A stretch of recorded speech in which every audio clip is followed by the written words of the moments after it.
High friends नमस्ते welcome to टी आनस किचन तेलुगु ఈ రోజు రెసిపీ ఉప్పు చేప టమాటా కర్రీ తయారు చేసే విధానం షేర్ చేయబోతున్నాను। ఇదే విధంగా తప్పకుండా ట్రై చేయండి। చాలా అంటే చాలా టేస్ట్ గా ఉంటుందండి। నాన్ వెజిటేరియన్ తినే వాళ్ళైతే అసలు చాలా ఇష్టపడతారన్నమాట।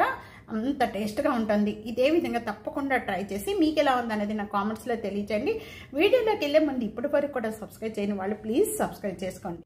हाई फ्रेंड्स उप्पु చేప టమాటా కర్రీ తయారు చేసుకోవడానికి ముందుగా ఇక్కడ ఉప్పు చేప అంతా కూడా ఒక 1 మినిట్ టు 2 మినిట్స్ నానబెట్టుకోవాలండి। నానబెట్టుకోవడం వల్ల ముక్క అనేది మెత్తబడుతుంది, స్మెల్ కూడా ఎక్కువగా ఉండదు। సాల్ట్ మళ్ళీ పసుపు ఈ రెండు వేసేసి బాగా క్లీన్ చేసి పెట్టుకోవాలి। ఇలాగా ప్యాన్ లో 3 టేబుల్ స్పూన్ ఆయిల్ యాడ్ చేస్తున్నాను। ఈ ఆయిల్ బాగా వేడెక్కిన తర్వాత మనం ఉప్పు చేప అంతా కూడా మనం పసుపు ఉప్పు వేసిన ఉప్పు చేప అంతా కూడా వేయించుకోవాలండి। ఆయిల్ బాగా కాయిపోయిన వెంటనే కూడా మీడియం ఫ్లేమ్ లో పెట్టేసుకుందాం। ఇప్పుడు వరకు హై ఫ్లేమ్ లో ఉంది। ఇప్పుడు ఈ ఉప్పు చేప అంతా కూడా వేయించేసుకుందాం।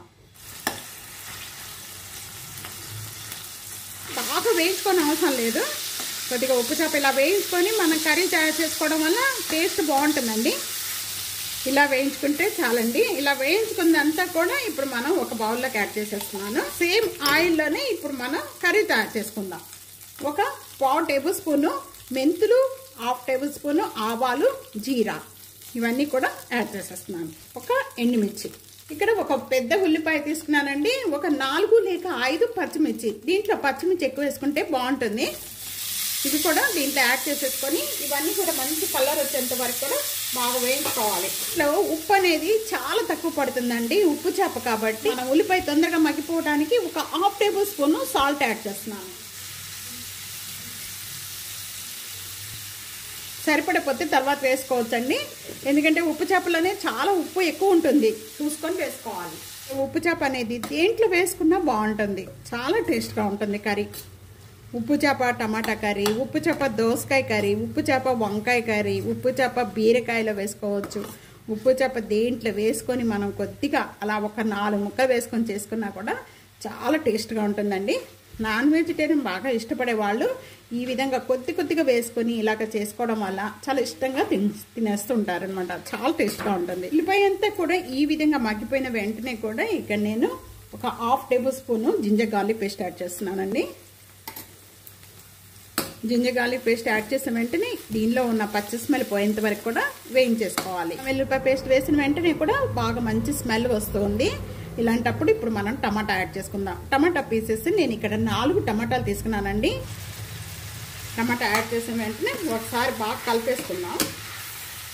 ఇలా టమాటా అంతా కూడా బాగా కలిపిన వెంటనే ఒక 1/2 టేబుల్ స్పూన్ పసుపు యాడ్ చేస్తున్నాను। ఒక 1 టేబుల్ స్పూన్ కారం యాడ్ చేస్తున్నాను, ఎందుకంటే మీరు కారం ఎంత తీసుకుంటారో దాన్ని బట్టి యాడ్ చేసుకోవచ్చండి। నేను ఇక్కడ పచ్చిమిర్చి ఎక్కువ యాడ్ చేశాను కాబట్టి కారం తక్కువగా యాడ్ చేస్తున్నాను। ఒకసారి ఇదంతా బాగా కలిపేసుకుందాము।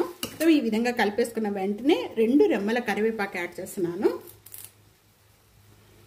కరివేపాకు యాడ్ చేసిన వెంటనే దీని మీద మూత పెట్టేసుకుందాం। మూత పెట్టేసేసుకొని మీడియం ఫ్లేమ్లో ఒక 3 లేక 4 మినిట్స్ వరకు కూడా బాగా మగ్గించేసుకోవాలండి। ఇప్పుడు 3 నిమిషాలు అయిపోయాక ఇప్పుడు ఓపెన్ చేద్దామండి। ఈ విధంగా మగ్గిపోయిన వెంటనే కూడా ఇప్పుడు మనం ఒక గ్లాస్ వాటర్ యాడ్ చేసేసుకుందాం। మీరు కావాలి అనుకుంటే ధనియా పౌడర్ కూడా యాడ్ చేసుకోవచ్చండి। ఈ టైంలో నేను ఇక్కడ ధనియా పౌడర్ ఏమీ యాడ్ చేస్తలే కూడా ఇప్పుడు మనం ముందుగా వేయించుకున్న అన్నీ కూడా ఇప్పుడు యాడ్ చేసేసుకుందాం। చేప అంతా కూడా ఇప్పుడు వేసుకోవాలి। ఇలా వేసుకున్న వెంటనే మూత పెట్టేసుకుందాం అండి। ఇప్పుడు మూత పెట్టేసేసుకొని గ్రేవీ అంతా కూడా కొద్దిగా చిక్కపడేంత వరకు కూడా హై ఫ్లేమ్లో పెట్టేసేసుకొని ఒక 3 మినిట్స్ లేక 2 మినిట్స్ మగ్గించేసుకోవాలి। ఇప్పుడు ఓపెన్ చేద్దామండి। ఒక 3 మినిట్స్ అయిపోయిన వెంటనే ఇప్పుడు ఓపెన్ చేద్దాము। చూస్తున్నారు కదా ఆయిల్ అంతా కూడా సపరేట్ అయిపోయింది। ఈ టైంలో మీరు ఇప్పుడు సాల్ట్ కారం కానీ ఈ రెండు కూడా సరిపడిపోతే మళ్ళీ చూసుకొని వేసుకోండి। స్టవ్ బంద్ చేసేసిన వెంటనే కూడా కొద్దిగా ఉల్లిపంది వేస్తున్నానండి, స్ప్రింగ్ ఆనియన్స్। ఉప్పు చేప కదండి, స్ప్రింగ్ ఆనియన్స్ వేయటం వల్ల చాలా టేస్ట్గా ఉంటుంది। ఇలాగే కొద్దిగా కొత్తిమీర వేసేసుకొని ఒక బౌల్లోకి యాడ్ చేసేస్తాను। మొత్తం కలిపేసుకుందాం। ఇలా చిక్కగుంటే చాలండి, ఇలా గ్రేవీగా ఉంటే మనకి రైస్లో కలుపుకోవడానికి చాలా టేస్ట్గా ఉంటుంది। టమాటా ఉప్పు చేప కర్రీ రెడీ అయిపోయిందండి। అలా కొద్దిగా నేను టచింగ్కి కొద్ది స్ప్రింగ్ ఆనియన్స్ అండ్ కొత్తిమీర యాడ్ చేస్తున్నాను. ఈ రెసిపీ ఇదే విధంగా ఒక్కసారి తప్పకుండా ట్రై చేసి ఎలా ఉందనేది నా కామెంట్స్లో తెలియచేయండి. వీడియో నచ్చితే కనుక నలుగురికి వీడియో షేర్ చేయండి, లైక్ చేయండి, కామెంట్ చేయండి, సబ్స్క్రైబ్ చేసుకోవడం అస్సలు మర్చిపోదు. ప్రక్కనే ఉన్న బెల్ ఐకాన్ని ప్రెస్ చేయడం అస్సలు మర్చిపోకండి. Thank you for watching. Next వీడియోలో మళ్ళీ కలుద్దాం. అంతవరకు సెలవు. బాయ్.